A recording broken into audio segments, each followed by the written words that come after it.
Here we are in the dungeon with Milo and Talk in a world of trouble. They're sentenced to millions of years in the dungeon, and it's nasty down here and cold. And they're with the witch, W-H-I-C-H, Faintly Macabre, and she's about to tell them a story. So we are at chapter 6, Faintly Macabre's story. Your job is to listen along, to picture what's going on, make some predictions, and also draw any little sketches you want of the stories that you're seeing in your head and write down the characters that we encounter along the way. Faintly Macabre's story. Once upon a time, this land was a barren and frightening wilderness whose high rocky mountains sheltered the evil winds and whose barren valleys offered hospitality to no man. Few things grew, and those that did were bent and twisted, and their fruit was as bitter as wormwood.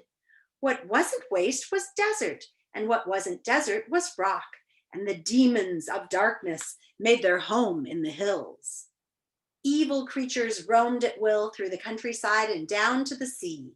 It was known as the land of Null, N-U-L-L, Null. Then one day a small ship appeared on the Sea of Knowledge, and if you look back at the map that's on the next page, you'll see the Sea of Knowledge. It carried a young prince seeking the future.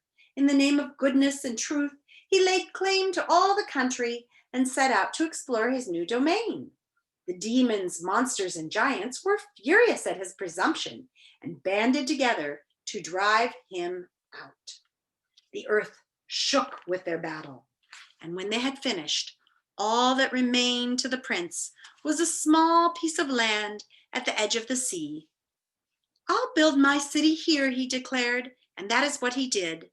Before long, more ships came bearing settlers for the new land, and the city grew and pushed its boundaries farther and farther out.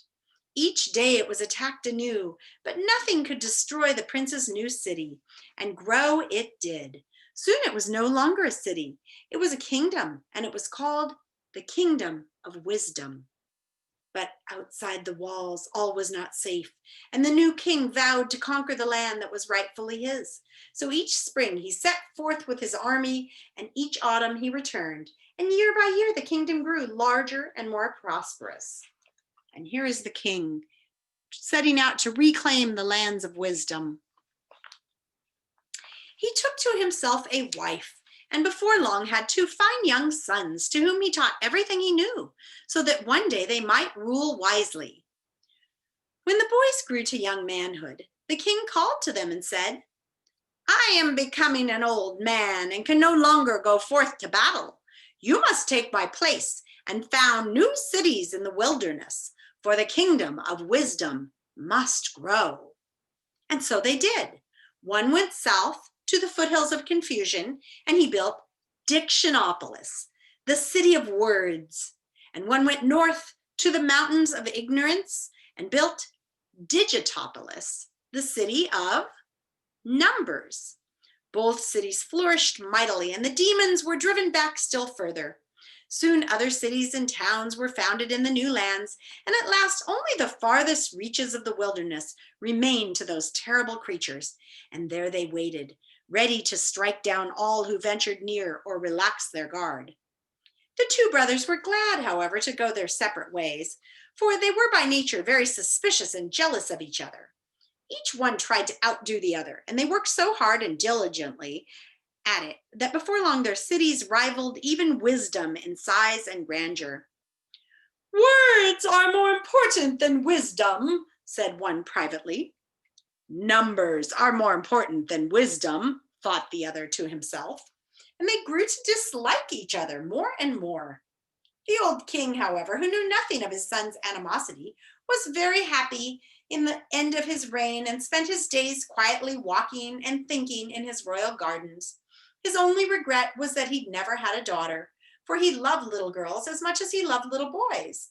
One day, as he was strolling peacefully about the grounds, he discovered 2 tiny babies that had been abandoned in a basket under the grape arbor. They were beautiful golden-haired girls. The king was overjoyed. "They have been sent to crown my old age," he cried, and called the queen, his ministers, the palace staff, and indeed the entire population to see them.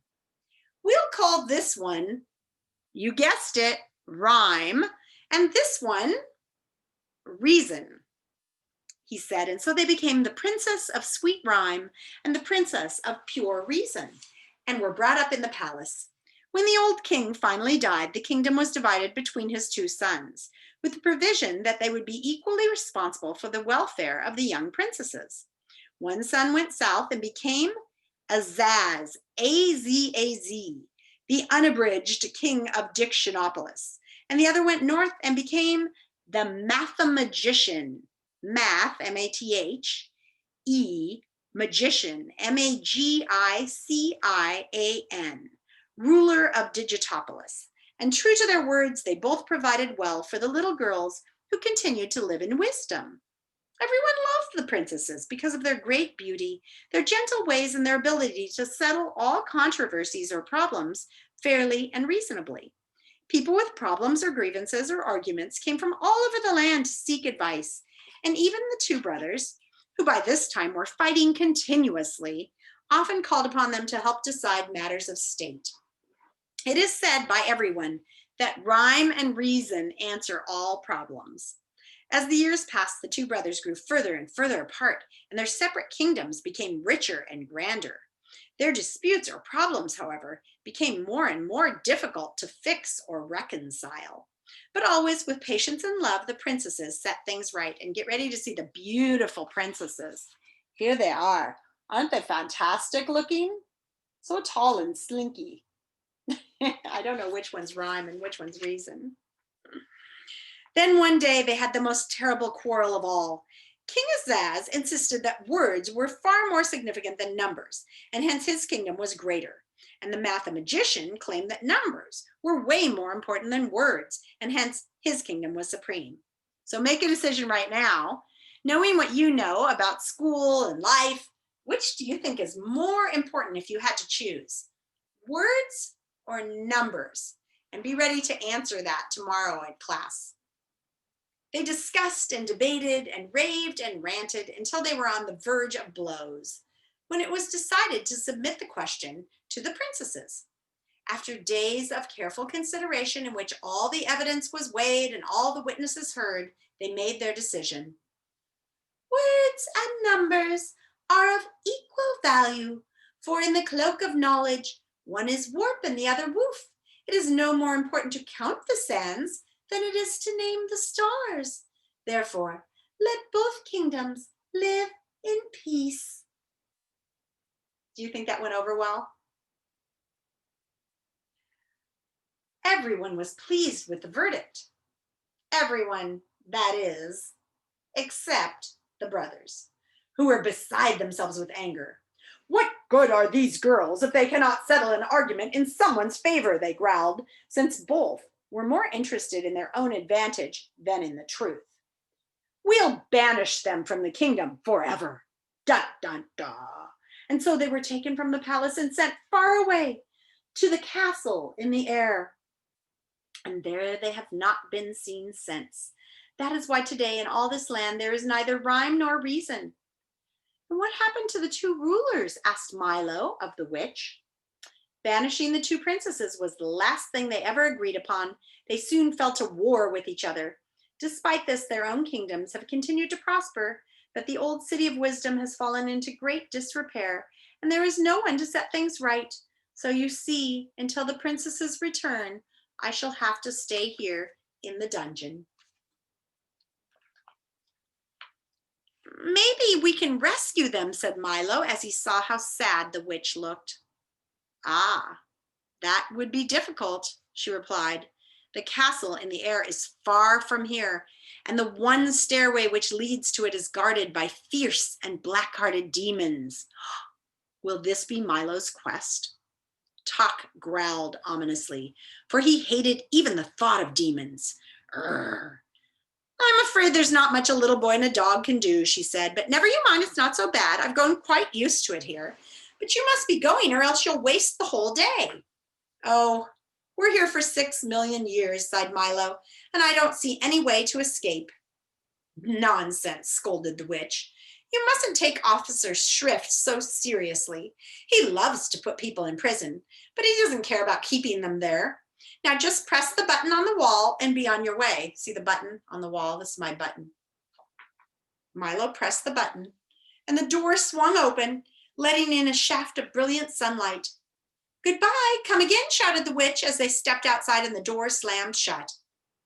Milo and Tock stood blinking in the bright light, and as their eyes began to accustom to it, the first thing they saw were the king's advisors again rushing toward them. "Ah, there you are. Where have you been? We've been looking all over for you. The royal banquet is about to begin. Come with us." They seemed very agitated and out of breath as Milo walked along with them. "But what about my car?" he asked. "Don't need it. No use for it. Superfluous. Unnecessary. Uncalled for," cried the undersecretary. "We'll take our vehicle." "Vehicle, conveyance, rig, chariot, buggy, coach, brougham, shandryman," they repeated, quickly in order, and pointed to a small wooden wagon. "Oh dear, all those synonyms again," thought Milo, as he climbed into the wagon with Tock and the cabinet members. "How are you going to make it move? It doesn't have a—" "Be very quiet," advised the Duke, "for it goes without saying." So this book is full of a lot of cliches and idioms and common statements. And we often will say that like if something's really obvious, you'll say, "Oh, that goes without saying." And so, but this car literally goes without saying. And sure enough, as soon as they were all quite still, it began to move quickly through the trees. And in a very short time, they arrived at the royal palace, the royal banquet. Make a prediction right now. How many of you think that that story was just a story and it won't be a part of this? No, you guys are too smart for that. You know, authors don't stick stories in for no reason at all. I think probably we're going to hear about those princesses again. I will talk with you tomorrow about what you think is more important, numbers or words, and have a good afternoon.